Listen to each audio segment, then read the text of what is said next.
You can't walk away from me. No one can. Salut tout le monde, c'est Xavier, bienvenue sur Watch Mojo français. Aujourd'hui on va se pencher sur les jeux vidéo de 2023 qui provoquent en nous un sentiment de pitié pour tous les joueurs qui ont dû dépenser de l'argent pour les acheter.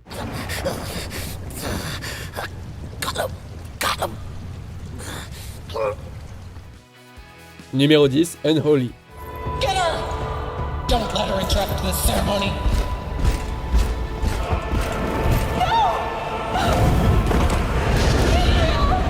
Dans ce jeu d'horreur furtif, les joueurs contrôlent une mère à la recherche de son enfant qui a été kidnappé et emmené dans un autre monde sinistre. Mais avec autant de problèmes, je vous pardonne d'avoir abandonné la mission. De l'accent mis sur une secte religieuse au design fade des ennemis, Unholy est un jeu d'horreur assez banal, ce qui signifie qu'il n'est pas très effrayant. Move along. Yes. Follow me.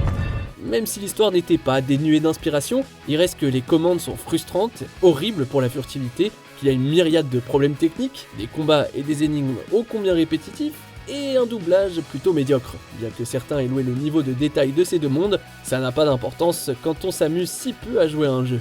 Let our pain be our immolation. Let fire be where we find solace. Let the cleansing begin. Numéro 9, Crime Boss Rocket City.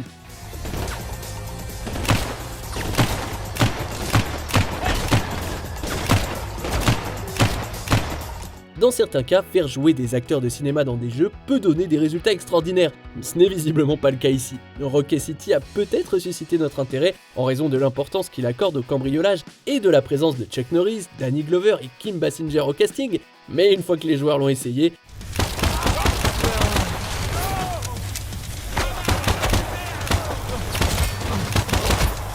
ils l'ont trouvé assez creux.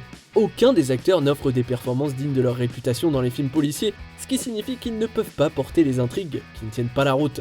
Après, on n'aurait pas besoin d'eux si le jeu était marrant, mais tout se résume à un simple jeu de tir à la première personne, dans des niveaux et des missions qu'on a déjà parcourus 1 million de fois, et dans des jeux bien meilleurs d'ailleurs.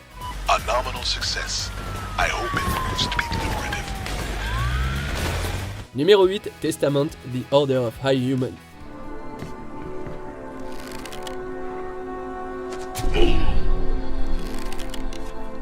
Lorsqu'on essaye d'en faire trop et qu'on ne réussit rien, on obtient un jeu comme Testament.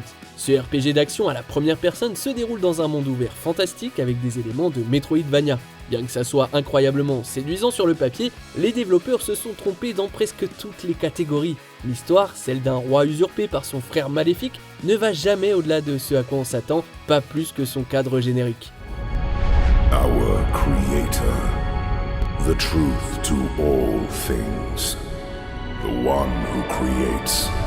Le combat est d'une simplicité déconcertante avec peu ou pas de variété, ce qui devient exaspérant lorsque le jeu vous jette des groupes d'ennemis à la figure. Et puis il y a le facteur commun à tous les mauvais jeux, une tonne de bugs. Si l'on considère que Skyrim est sorti en 2011 et qu'il reste meilleur, il n'y a aucun moyen qu'on se motive à explorer ce jeu.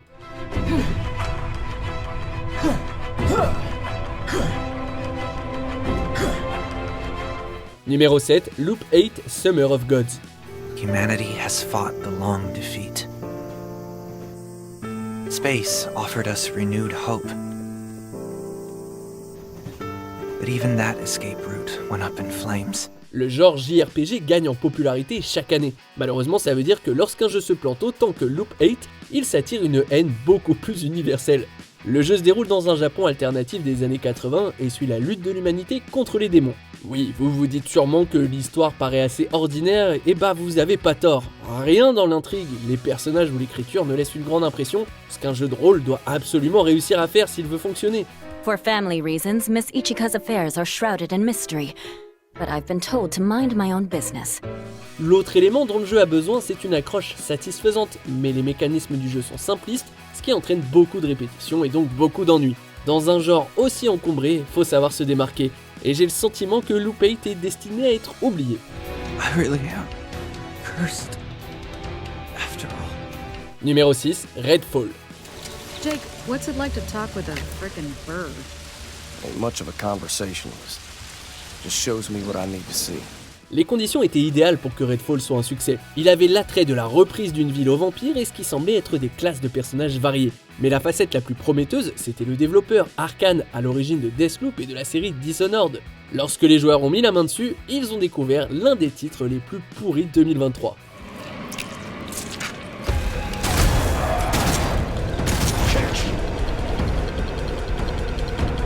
La mise en place est en fait assez ennuyeuse et les combats peu inspirés. La décision de lier la progression à l'autre est assez déroutante. Bah ouais, rejoindre un ami en ligne, ça veut dire qu'on doit rejouer les missions pour conserver les récompenses. Mais franchement, le plus insultant, c'est les bugs. Des plantages constants, des éléments manquants, des fenêtres de texture fréquentes, des missions qui ne s'effacent pas une fois terminées. C'est un énorme gâchis et il faut le noter aussi, une mauvaise exclusivité pour les joueurs Xbox. You will never see the sun again. Numéro 5, Grey Hill Incident. Is Rachel in there? God, I hope not. You should stop bothering me. What's going on with you, Henry? Tell me. Si certains joueurs ont salué Grey Hill Incident pour son atmosphère, ce jeu de survie et d'horreur indépendant n'a pratiquement rien d'autre à offrir. Les joueurs contrôlent un complotiste qui a raison lorsque son fils est enlevé par des aliens. Il y en a beaucoup qui utilisent le terme simulateur de marche de manière péjorative, mais franchement, c'est exactement ce que c'est. It'll take me a few minutes to get it done. Bob, that's great. That's what I needed to hear. Il n'y a pas de repère d'objectif, vous passerez donc beaucoup de temps à errer, et quand vous n'êtes pas en train de marcher sans but, vous devez supporter un système de contrôle maladroit alors que vous essayez de vous cacher des extraterrestres. Le scénario est également très médiocre, ne parvenant pas à susciter la peur ou à vous faire prendre conscience de l'importance du protagoniste. Même avec une courte durée de jeu, c'est une expérience difficile. Well, after Ryan was abducted, his dog Max came along and together we're now on our way to meet this mysterious man. I mean, that was the Grey Hill incident. Numéro 4, Avatar The Last Airbender, Quest for Balance. To lavish upon me the tale of the Avatar from the beginning. Malgré son potentiel, Avatar n'a jamais fait l'objet d'une véritable adaptation. Mais Quest for Balance est l'une des pires. Il reprend l'histoire passionnante de la série télé et la massacre complètement. De nombreux moments passionnants sont réduits à de simples écrans de texte, tandis que certains des épisodes que vous avez l'occasion de jouer sont présentés dans le désordre. Mais c'est pas tout, le gameplay est l'un des plus paresseux qu'on a jamais vu.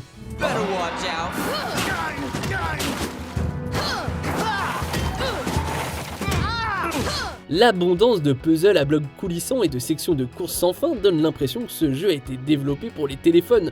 Ce qui devait être le point fort d'un jeu Avatar, le combat, se résume à un enchaînement de boutons sans queue ni tête. Alors que la franchise continue de progresser dans la télévision, les bandes dessinées et les romans, Quest for Balance est un énorme pas en arrière. That wasn't too tough. Numéro 3, The Walking Dead Destinies.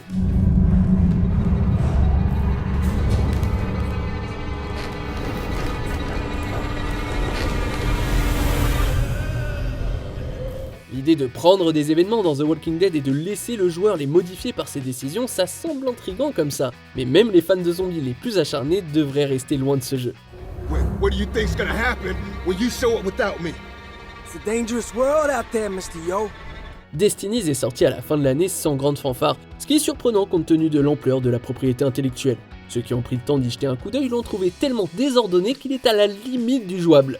D'énormes problèmes techniques, tels que des taux de rafraîchissement trop faibles et une multitude de textures, le rendent déjà un peu agaçant. Mais les contrôles maladroits et les cutscenes en images fixes, c'est le pompon. En tant que l'un des plus grands noms de l'horreur, The Walking Dead mérite certainement mieux que ça. What are you people doing here?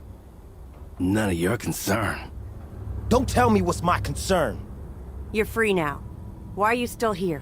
Numéro 2, Skull Island, Rise of Kong.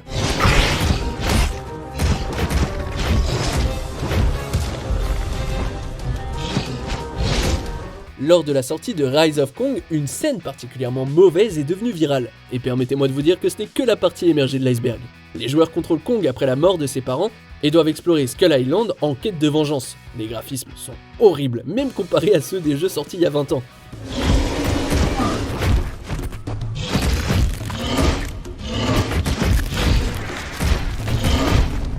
Le combat se résume à une simple mécanique de beat'em up, et ce qui devait être un environnement riche et captivant est sévèrement entravé par un design de niveau médiocre.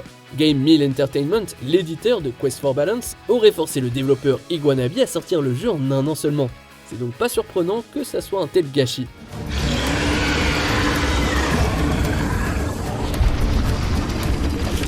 Avant de révéler notre pire choix, voici quelques mentions déshonorables. Clive & Wrench, un jeu de plateforme 3D insipide qui n'est pas aussi amusant que ceux qui l'ont inspiré.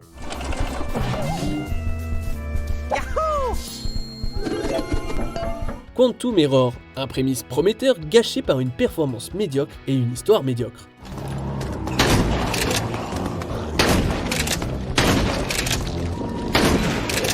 Colossal Cave, dans une année de grands remakes, celui-ci a été un échec. You're in a dirty, broken passage. To the east is a crawl. To the west is a large passage. Above, you see a hole to another passage. Hellboy Web of World. Des visuels forts ne peuvent pas sauver un gameplay ennuyeux.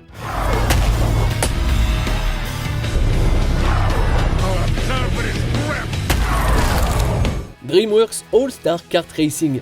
Peu de choses à offrir au-delà des personnages populaires.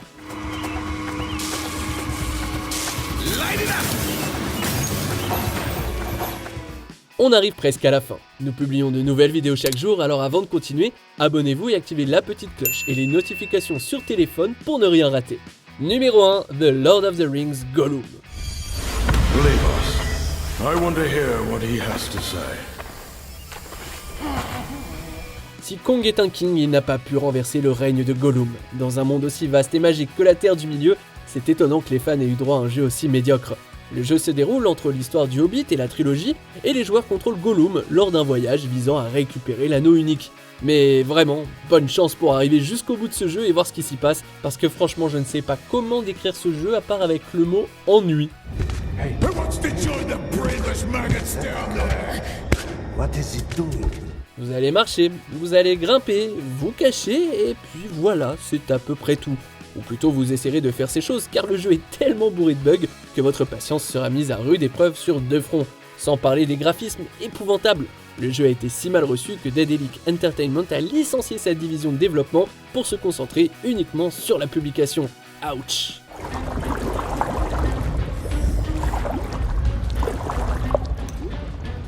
Est-ce que vous avez déjà joué à un de ces jeux horribles? Il y en a d'autres qu'on a oubliés? Dites-le moi dans les commentaires et checkez ces autres super vidéos de WatchMojo français.